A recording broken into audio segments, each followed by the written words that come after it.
আবহাওয়ার খবর কি? যেন বঙ্গোপসাগর নিম্নচাপে সৃষ্ট ঘূর্ণিঝড় আপনি উড়ে গেল আপনার ছাতা না উড়ে যায়।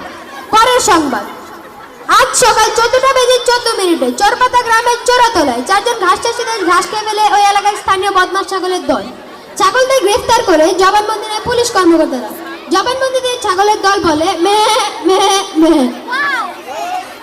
বরিশালের চান্দিছিলা গ্রামে চান্দু মিয়া রেগে গিয়ে তার পালিত মাছকে ফেলে দেয় বাড়ির পেছনের পুকুরে, যার ফলে ঘটনাস্থলে মাছটি মারা যায়। এই খবর জানতে পেরে স্থানীয় মাছদের সংস্থা ধরি মাছ না ছুঁই পানি এর প্রধান সভাপতি করল চান্দু মিয়ার বিরুদ্ধে থানায় অভিযোগ। পানির তল হারিকেন আমগর ফুয়াজি পেটেন স্লোগানে মুখরিত কান্দনিয়া গ্রামের জনগণ। জনসূত্রে জানা গেছে কান্দনিয়া গ্রামের বাসিন্দা কাসুন্দি মিয়ার 4 মাত্র ছেলে পেয়ারা আলী রাতের আধারে পানির তল হারিকেন জ্বালিয়ে পড়াশোনা করেন। সম্প্রতি হওয়া এইচএসসি পরীক্ষায় জিপিএ 10 পেয়ে উত্তীর্ণ হয়। এই অদ্ভুত সাফল্যের কারণে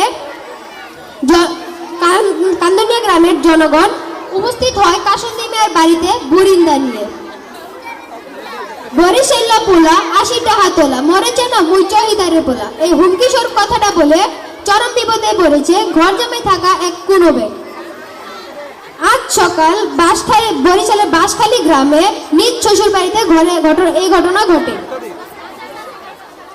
তারপর তার বউ বলে থাকো দেখি ঘর যাবাই আবার মারো চাপা, বিয়া করছে 6 বছর দাও না একটা ফুলের খোপা। এই কথা বলে জামাইকে হামান তিস্তা দিয়ে পিটিয়ে ঘর থেকে বের করে দিয়েছে তার বউ। পরের সংবাদ, এবার খেলার খবর।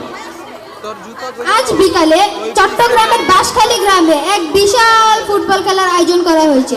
উক্ত খেলায় অংশগ্রহণ করবে কানাগাঁওয়ের একাদশ বনাম ল্যাংরানগর একাদশ। যে জিতবে তাকে দেওয়া হবে লুচির চশমা এবং আদিবাসীর জুতা। যাক, আজকের খবর এই পর্যন্তই। আগামীকাল আবার চলে আসবো কিছু উড়াধুরা খবর নিয়ে আপনাদের জন্য। ধন্যবাদ।